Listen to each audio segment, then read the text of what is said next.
90年代到千禧年代嘅政府，其實佢除咗係有一種對於美好年代嘅 nostalgia 之外，其實佢係有我去對抗 order 嘅一個意味。我用 painting 嘅方法去改變佢影像本身嘅 nature。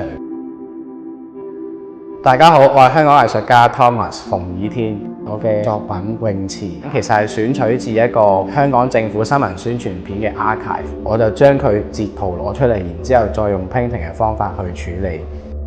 細個我諗小學時嘅時候，日日都會睇電視，將我嘅 life experience 同 digital 嘅 experience 去 combine 埋成一啲 dream-like 或者係一啲好魔幻嘅影像。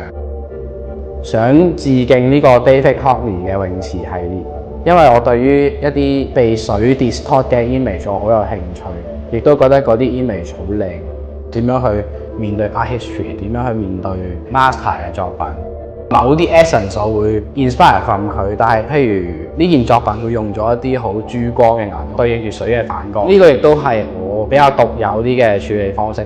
去畫人嘅時候會處理好多肉啊或者皮膚嘅東西啦，咁我又會諗起係一個 mind、soul 同 body 嘅關係。